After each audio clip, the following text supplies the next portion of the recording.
Hello everyone. Today I'm making jalapeno cheddar crackers because I've been craving a healthier Cheez-It substitute. The cheese crackers, or the cheese, is vegan cheese. I happened to get some slices on sale, and I'm going to be using chickpea flour for this. The original recipe comes from keviniscooking.com, and it says to start with 2 cups of of flour, regular flour, all-purpose flour, that stuff. But I've made chickpea flour crackers before, and I liked how they came out, so I'm gonna try putting 2 cups of dried chickpeas in my Vitamix and turning it into flour and seeing what happens there.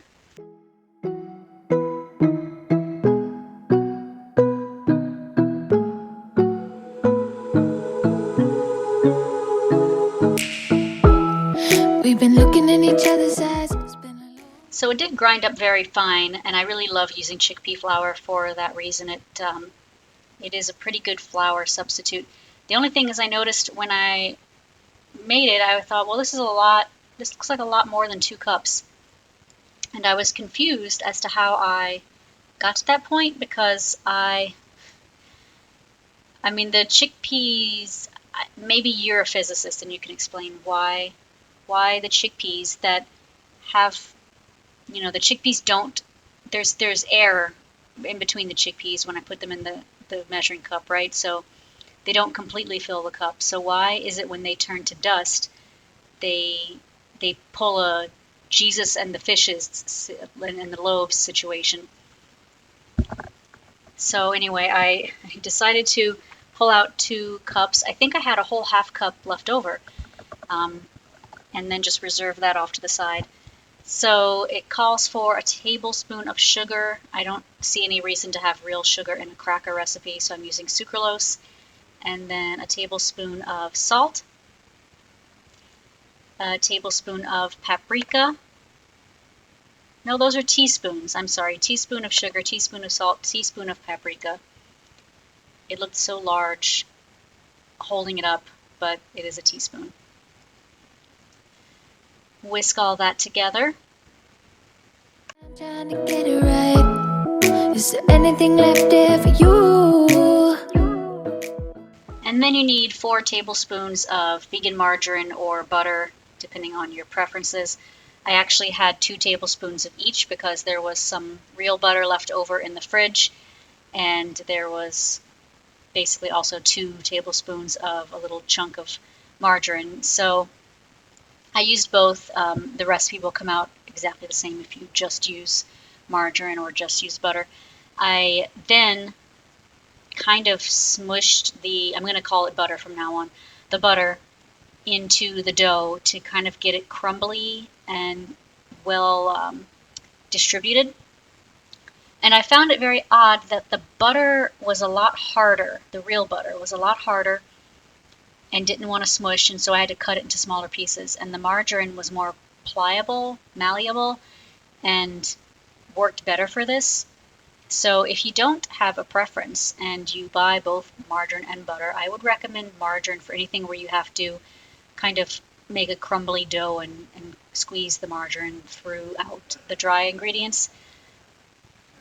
I really hope you don't hear my husband laughing in the other room. He is watching a movie. I don't remember what he said the name of it was. Something I'd never heard of.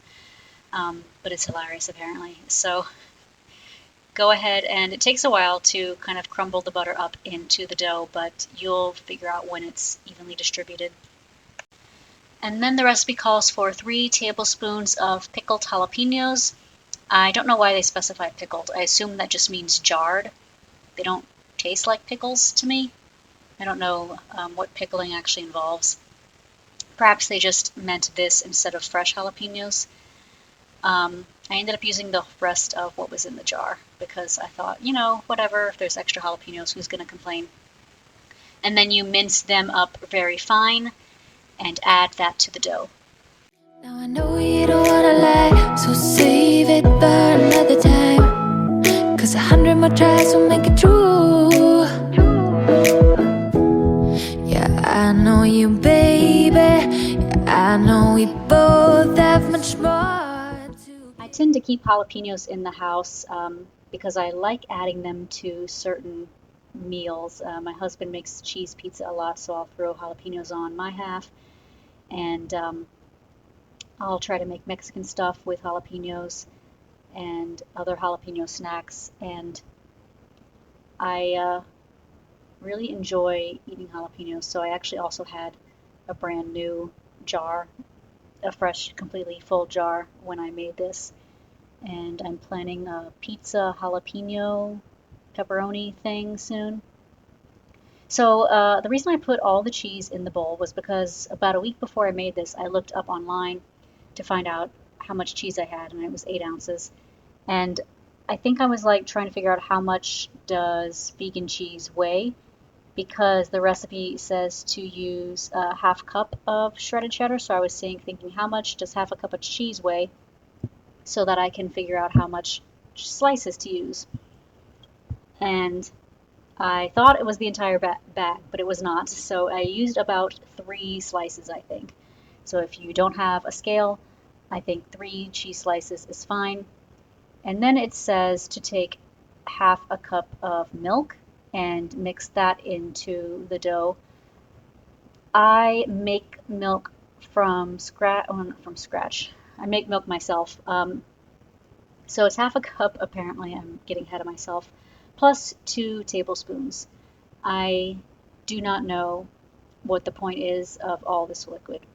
It's it's not necessary. So I don't use enough milk to bother buying it already, you know, ready to expire. So I started buying dry milk and just making it whenever I need to for a recipe. So that is what is happening now. So again, this is a half cup of water plus 2 tablespoons of water with milk powder mixed in to make milk.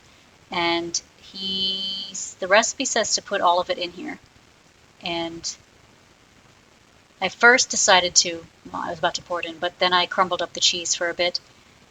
So do that if you're using slices, and then add the milk. Again, if you want this to be vegan, since I did mention this is vegan cheese, you can use water. There is literally no difference between water and milk. I've used water instead of milk for lots of other cracker recipes, and it works out fine. If you're liking this recipe so far, please like, share, and subscribe so that we can reach more viewers and help more people make healthy food for cheap. And when you meet someone else, So you should try to aim for your dough being fairly dry and forming the shape of a ball. Like, it should hold its shape pretty well. And I should have stopped before pouring that very last bit of milk, because it was quite perfect at that point, but I was pretty darn set on using all the milk that I had made, and that this guy Kevin told us to put in this recipe. So I added all of the milk, and it ended up being far too wet, and so it was a good thing that I had extra chickpea flour. mean that much. I hope you follow. So I added a little extra chickpea flour at a time and tried mixing it. And I didn't point out yet that I am doing this with my hands, and I think it's because I feel like it's a little bit more effective and thorough. I've tried with a spoon before, and it just doesn't seem as easy as using your hands. So hope that doesn't gross you out.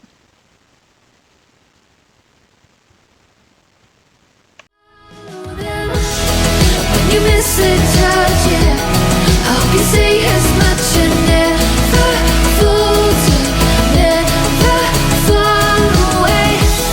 'Cause when you love someone, It was getting pretty sticky there, and to the point where I would need to start adding more liquid, but went ahead and added all the chickpea flour anyway, and I thought it might be better to, instead of having water in the mix, just add jalapeno juice, since you've got the jalapenos from the jar anyway. So I did that because one thing I thought about when I was mixing this was, okay, it's only going to taste like jalapeno in the places where the little green chunks of pepper actually are located. and I wanted it to taste like jalapeno throughout the cracker. Because when you're, you know, eating store-bought crackers that are jalapeno flavored, they pretty much have an all-encompassing taste of jalapeno, not a specialized, localized taste of jalapeno.